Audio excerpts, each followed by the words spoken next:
I'm Tiffany Freeman. I'm currently a math teacher, but this is my video for Module 2.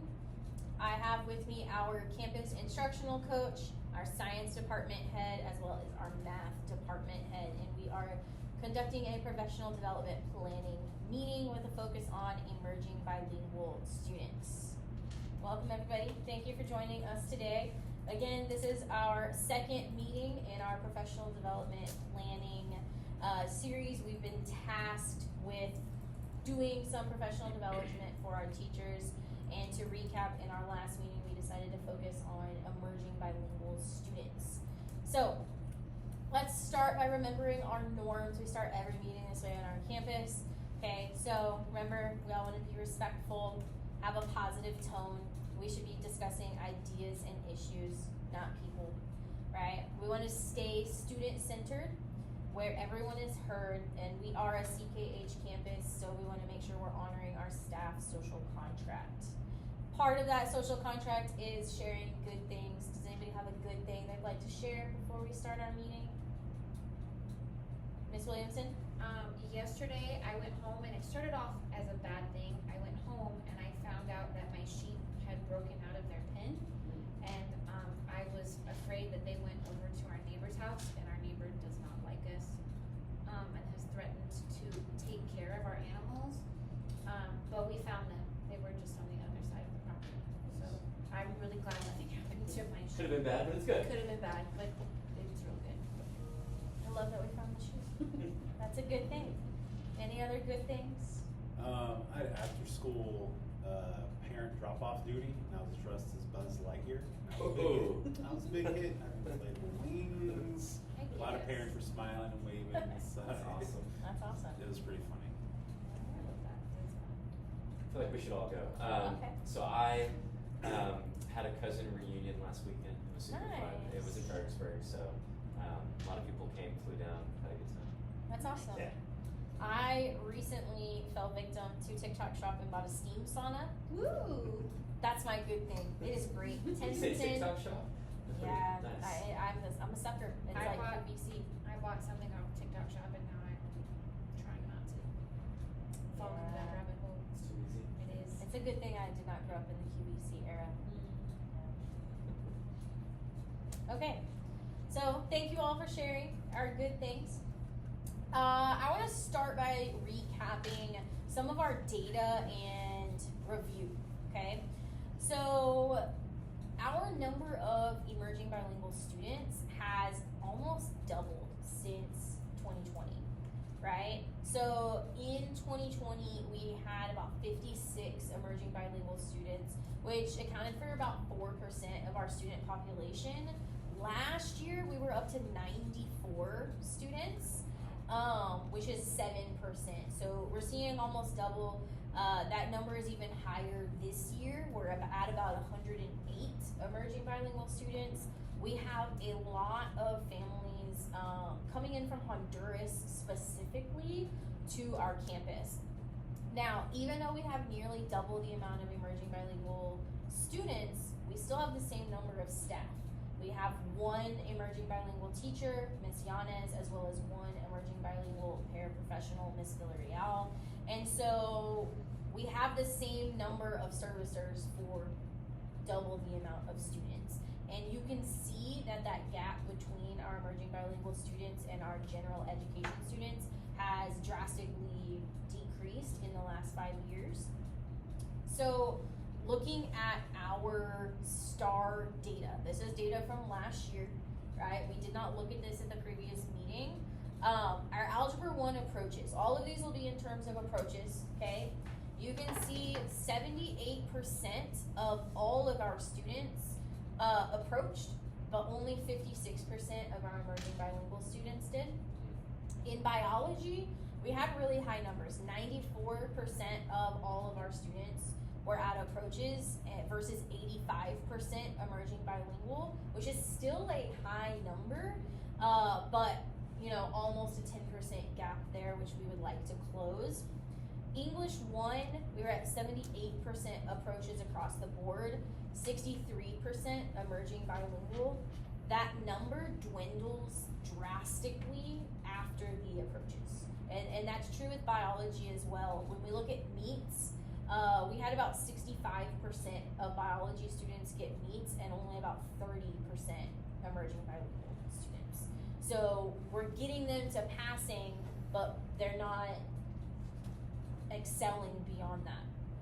In English 2, it was really similar to English 1. We had about 76% of all students approach, 55% of our emerging bilinguals. And then we kind of have an anomaly in US history where 98% of our students were at approaches, but 100% of our emerging bilinguals, right? So it makes you immediately question, what is US history doing to where they're knocking it out of the park?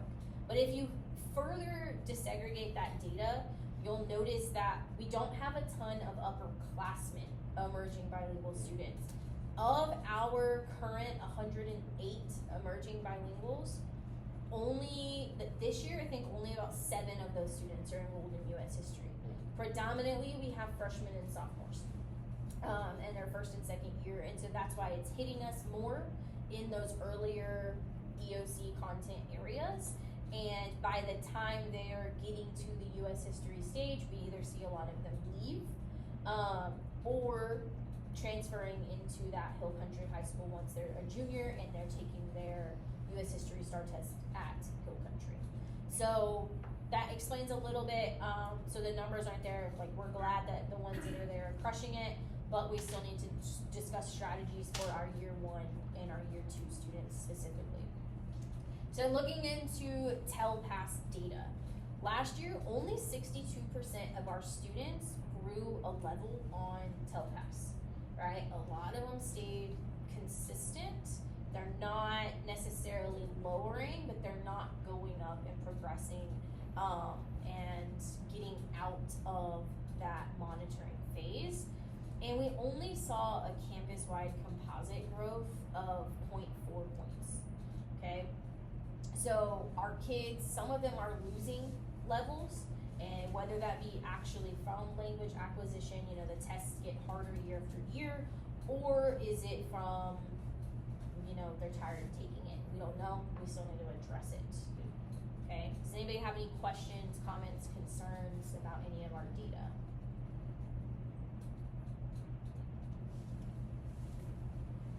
Are we seeing any trends in Algebra 1 or biology specifically? I know neither of you teach those contents, but as our department heads, have your teachers said anything about emerging bilingual students? I think just in Algebra 1, there's so much like new vocabulary that there is no reference to in previous math.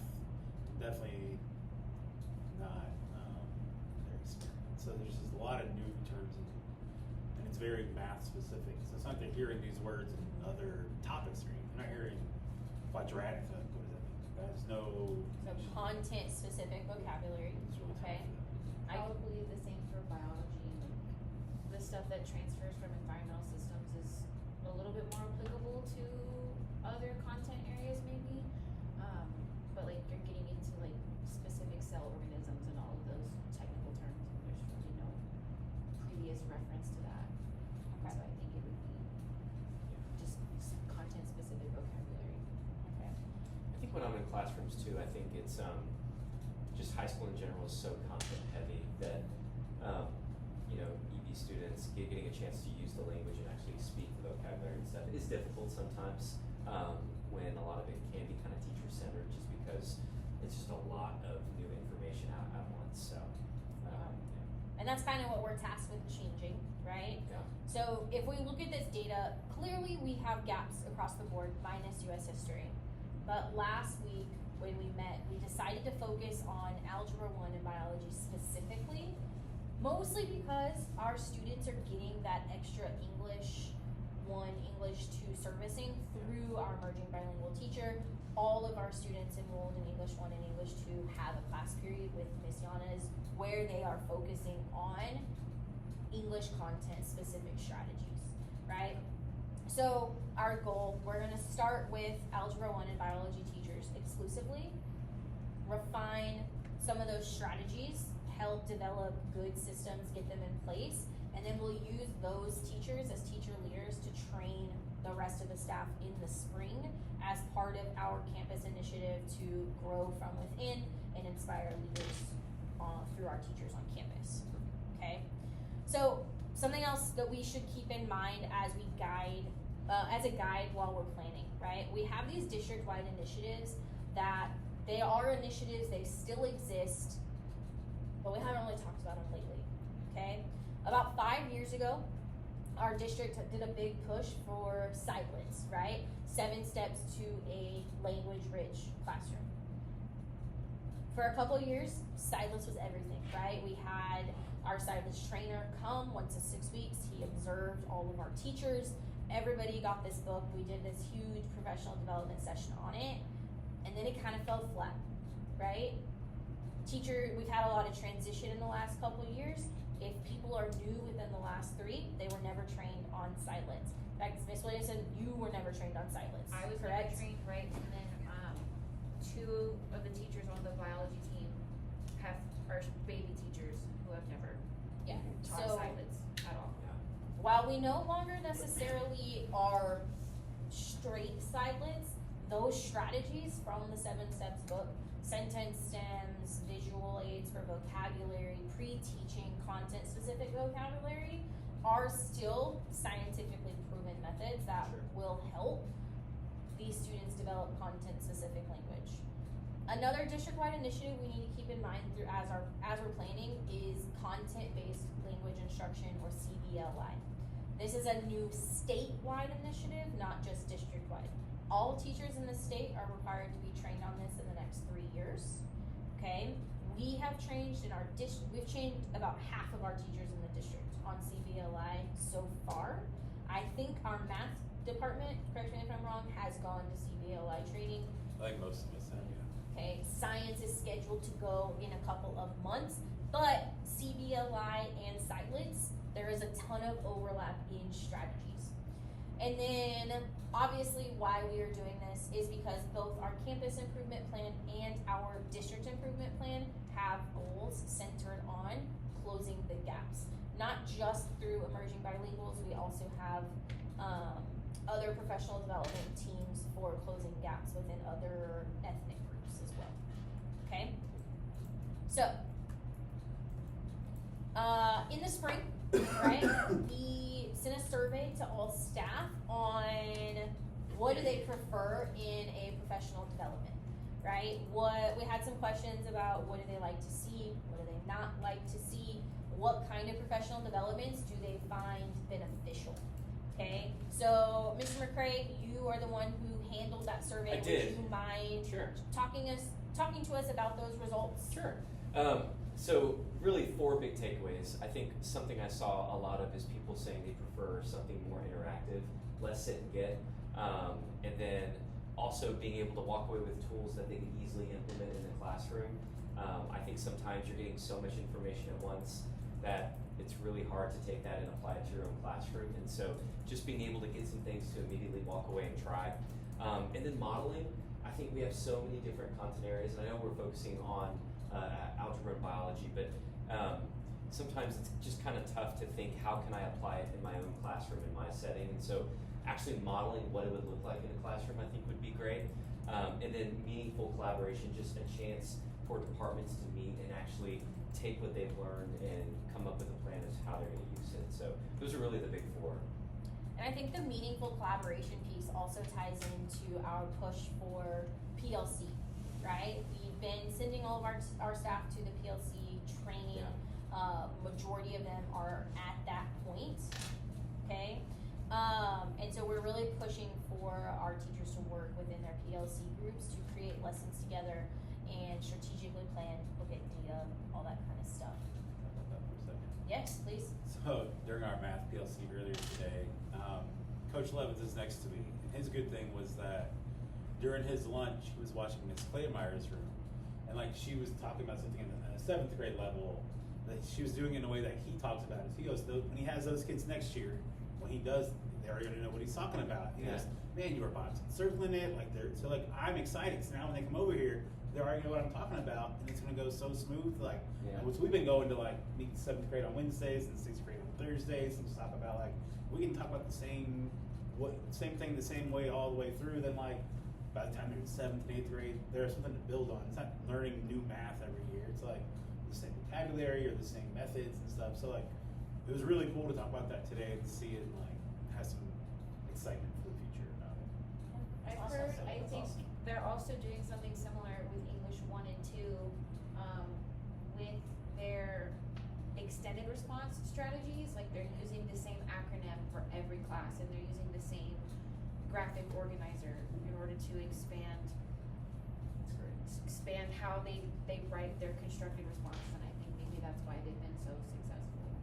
I think that's awesome. That's the best feeling too, when the kids are like, so and so showed us this already. It's like, oh, thank God. Yes, that's awesome. It's not, I've never done this before. Yeah, I know yeah. you've done this Yeah. before. There's no And way you have. I know how. Yeah. I like that our campus PLCs have graduated beyond course specific, right? Both of you are talking about how we have that vertical alignment piece happening. So it's not just English 1 meeting and English 2 meeting separately. I like that we're also coming together as whole departments and seeing, well, what's gonna work long term for our students, which goes back to our norms of being student centered. That's good.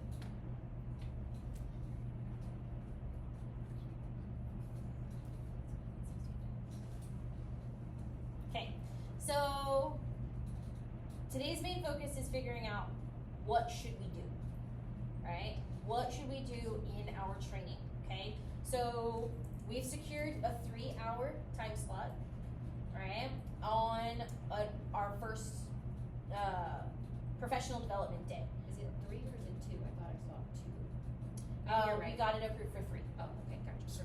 We did get it approved for 3. Mr. McCrae, do you know if we were able to secure the library flex space? Yep, we're all set. Perfect. So our training will focus on just the Algebra 1 and biology teachers for now. We have already ensured that they are not double booked in any other trainings, right? And y'all are not as well, so I know neither of you teach Algebra 1 or biology, but as those department heads, you will also be in the training, helping facilitate it and supporting your content level teachers, because then you will also be involved in the refinement stage where we're monitoring, doing walkthroughs to make sure that this training is being applied moving forward, okay? So last week when we centered our focus, we all left with the question of, well, what do we want to do, right? What kind of things should we do in our training that we think are going to help support our teachers and make it to where these instructional strategies that we are about to implement will be meaningful to them and actually applied. So does anybody have any ideas that they want to come forward with? And also during this time, I know Ms. Williamson, you've been acting as our scribe as you normally do. Before the meeting, I shared a collaborative link with you. So in case y'all weren't aware, Ms. Williamson has been taking some notes for us, and she will have those in that shared OneDrive so that we can reference it moving forward as well, okay? Does anybody want to start us off on ideas for our training? I feel like we spend a lot of time like looking at the TEKs individually. So that's what they're going to be assessed on. So it's really important. But like, I don't know if even I specifically or anyone, the math teachers, there's some algebra team, I like look at the ELPs, like broken them down to do the TEKs. And like, well, how do I need to intentionally plan with my EBs in mind? And I feel like a lot, we talk about the sidelights thing, like the more visuals or movement you can put into a thing, like talk about like my domain, I have to like spread my arms out like left to right, and my range, I have to spread up and down so that they understand like what I'm talking about. The more visual they can see, then like the better they're gonna understand. But so I've never broken down the ELPs like that, like taking the time. So if we could use that time to be specific to talk about, all right, how did the ELPs like align with the TEKs? How can like what TEK are we looking at? Look at the ELPs, like where does this gonna help us to plan for those in mind, help them understand the topic a little better. I think starting our PD with that might be pretty powerful, especially since all of our teachers just went through that TEK breakdown, right?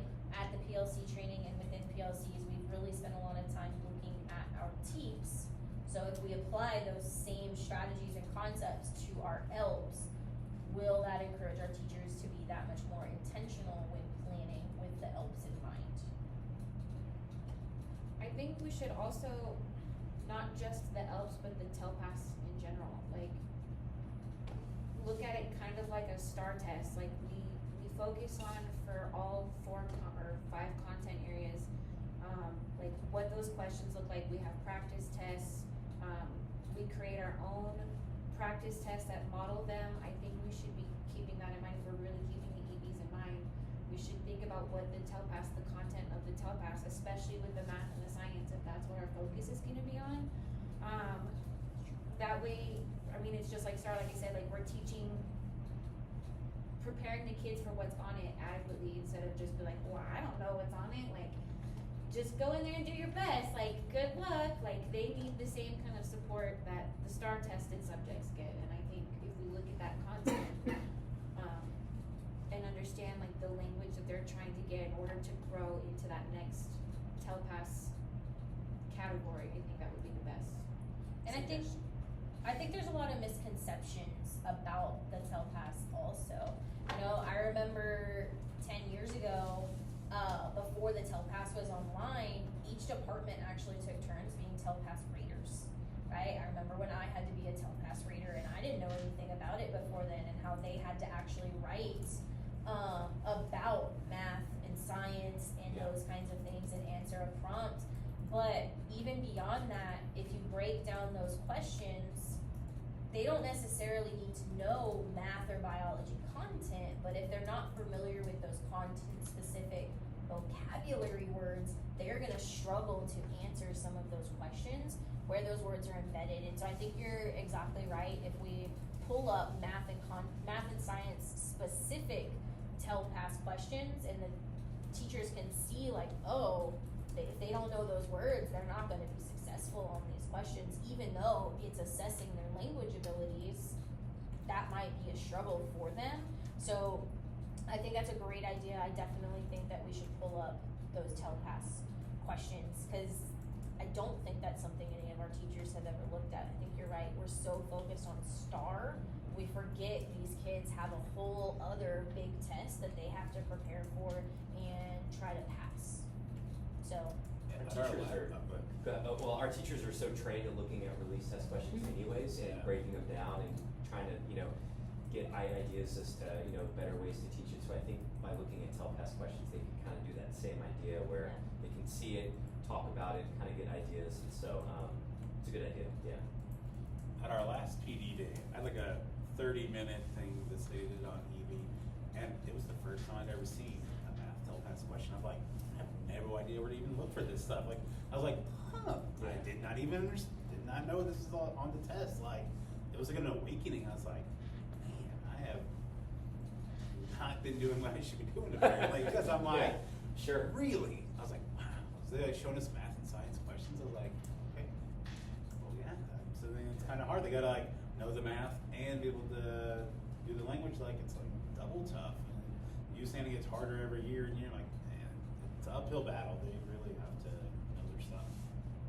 So maybe them seeing that would be kind of that aha moment that, for some of them, just realizing the importance, even in math class, like the ability to read and write and its importance and stuff like that. So would we pull them in small groups to kind of familiarize them with that, or would we do that? I say you could like do it without even saying, hey, this is for TELPAS. You could just put it up there for everyone. Right. And they could all talk about it or write about it or something, and then they don't need to know that it's not going to affect them. But I mean, like, singling them out, I don't know if I want to do it that way. If you make everyone do it, talking about? they're not gonna know. So you're talking about with students, but were you talking about in the training itself?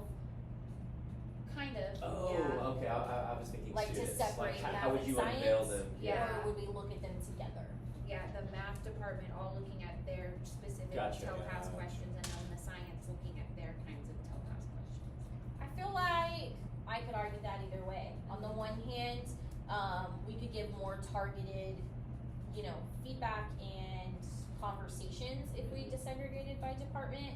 But also, I think sometimes, when you're in a math meeting or he's in a science meeting, for example, y'all offer a different perspective that the others might not see because they're blinded by their content. So I think at some point we should separate within the training and have math focus on one thing and science on another, but maybe for this part we keep everybody together, and somebody might say something that would be beneficial for somebody outside their True. content to hear. And I think, if I'm not mistaken, like there was like a question on physics, which is like math and science. So like they had to know like all three to be successful Yeah. in some of the questions. So it wasn't just like, Yeah. this is a science question. It was like, this Right. is a. It was almost like in the passage it kind of teaches you a new concept. Yeah. So it's less Yes. about already knowing it, it's more about the ability to, yeah. Okay.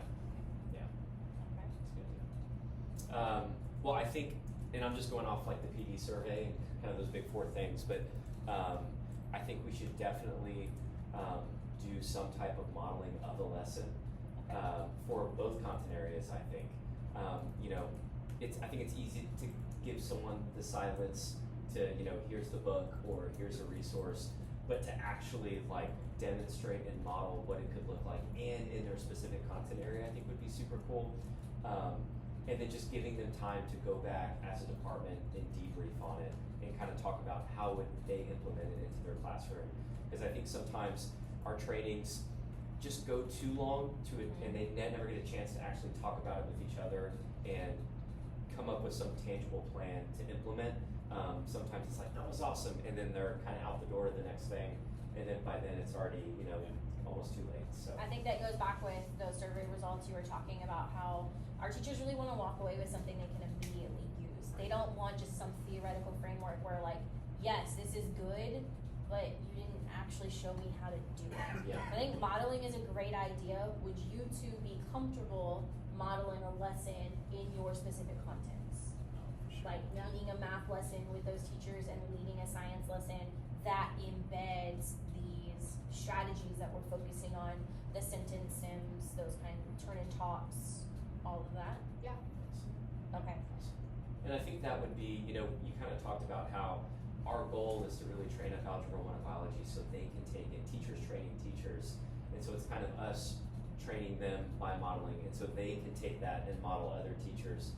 So I think that will kind of model that too and kind of demonstrate kind of what we're trying to do. So, yeah. One other thing I thought about is we feel like we could become ED students. We could watch a video in another language to see how well we could assimilate to like what's going on in that lesson. Because I had this training one time, this GT training, and this guy was like, if you can answer this question, I will let you go right now. So I was like, okay. And he said something and we're like, what? And he goes, then he said the same thing, but he started going like this. Like, so he was saying, what time is it? Well, by then he'd already like, all right, well, I'm telling you. He goes, but by me just doing this, you understand, oh, I was asking about the clock. And I was like, he's like, so if you just do little motions like that, I'm like, Yeah. So like, if I watch the lesson, like, can I really adapt to that and understand what's going on? Like we could maybe like having a lesson where the teacher like didn't have any interactions or anything like that. And, like, that didn't really help. And then watch another one where another teacher's like being real expressive or real like there's a lot of movement, a lot of motion. Like I bet you would understand better in that lesson. So like, that's what we really want to emulate as much as we can. Yeah, I bet there's a video out there that exists that maybe is in Spanish or German or something where it's kind of like you're watching as if you are that emerging bilingual student. I know there's one that's kind of like that, about a little boy, and the question is about blocks, and it's talking about city blocks, but he thinks the teacher is talking about somebody carrying blocks. Yeah. So when the question is saying, you know, like how many blocks will so-and-so go, he's thinking how many can they carry? And it's that disconnect because of that word being the same. And so even just having a picture of a street drawn might have cleared up that misconception. So I think a video is a great idea, and that might actually be a good way to start our training. Cool opener. Yeah. Yeah. Kind of walk a mile in their shoes type deal. Yeah, I like that. Okay. It's a good idea. Does anybody have any other ideas that we should for sure incorporate into our training? I think maybe just getting an outline, like kind of how we want to plan it. Okay. Just kind of order of priority and kind of what our next steps are, or I don't know how we want to divide and conquer. Obviously, you guys, if you're going to be the ones modeling a lesson, that's going to be at the forefront of your minds. But It's like you read my mind, Mr. McCray. That is the next thing on our agenda. Perfect. Is to break down our ideas and create an outline of events to do at the training, and then also to decide who wants to be in charge of planning what. You know, we are a collaborative team here. We don't want a one man in charge of everything. And then we also need to make sure we decide what kind of supplies we might need, so that we can go ahead and get those purchased, since this training will be happening in the next couple of weeks. So just for everybody's sake, Ms. Williamson, do you mind going back through what was just discussed and kind of highlighting for us the key ideas, and then as she's doing this, y'all think about what order we might want to do this within the training. Sure. So I mentioned looking at TELPAS content, kind of like we do STAR content, especially specifically for math and science, so that way teachers can be prepared for what those kinds of questions are going to look like, and kind of convey those to the kids. That way they get familiar with them, and they're able to recognize them so they can be successful. Mr. Freeman said looking at ELPS the same way that we look at TEKS, so kind of breaking it down even further, and then keeping those TEKS and those ELPS together in mind when we're thinking specifically about our EB students. And then he also mentioned maybe, especially at the start of our PD, kind of putting ourselves in like an EB's shoes, kind of looking through a video of what they might be experiencing as an EB student, and what that looks like with and without language supports. And then Mr. McCray said that we should model a lesson as a whole group, and maybe even with our departments if we wanted to get a little bit more nitty gritty with the strategies that we come up with, the ones that they can take away and implement instantly, as opposed to, well, this is a great theory, but I don't know how to implement that. So just kind of making sure that everyone has the tools that they need in order to make their classroom successful. Awesome. Thank you for that recap. Sure. So what kind of jumps in my mind is maybe starting with that video. Do y'all think that would be good? If we start with this video, that's kind of getting everybody in the spirit. We're getting them ready to look at these things. From there, I feel like a natural progression might be to look at those ELPS and some TELPAS questions and break them down. Okay, so I think I have a lot of resources to access those videos. All right, department heads, do y'all want to look at pulling TELPAS content questions and breaking down the ELPS and how they might apply to math and science? Would y'all be okay taking care of that portion? Sure. Okay, so after we break that down, I feel like we need something fun in between. Does anybody have anything that might be fun before we look into splitting up into our content specific groups, or before our modeling? Are we thinking more like based to the content of the PD, or do we want to do like a CKH capturing cards? What if we combined them? What if we did a CKH activity, but all of the instructions are in German? Right? A lot of our teachers know Spanish, so maybe do a language that we know they're not going to be as familiar with. We have to pull Mr. Marquardt out because he cheats. Well, he won't be in it because he's not algebra and biology. Oh, true. So But you find a way to show up. Yeah. So maybe play some kind of a game before we work into modeling, right? And you'll each model a short lesson, one that's biology, one that's algebra 1. Okay? That'd be cool. And then, Mr. McCray, can you facilitate the ending section on, we're gonna split into content specific groups. Maybe you go with one group, I go with another group. And look at, okay, let's actually take a lesson that you plan on doing in the next couple of weeks. Sure. Let's break it down. Let's intentionally plan for some sentence stems or some other strategy that we're learning about. And then also, how can we include those ELPS onto our lesson plan? Because that's going to be a new requirement moving forward. Perfect. Yeah. Does that sound good with everybody? Yeah. Yeah? Okay. Does anybody have anything else? Oh, supplies. Does anybody have any supplies? I know whatever game we decide, we might need some What about chart paper? Do we want some chart paper to help break I down? think it'd be good for the debriefs at the end with the PLC Okay. groups, for them to come up with their plans, just actionable steps and stuff. Chart paper's always nice, yeah. Okay, perfect. So I will order some chart paper and some snacks. Okay, let's come back together on Friday. Does that give you enough time to look at your respective parts? Friday? Okay. We have that shared OneDrive folder, so if we all want to collaborate on the Canva presentation as well, and then drop your portions into each individual parts, and then we'll come back together next week. Perfect. Perfect. Okay. Thank you, everybody, for your time.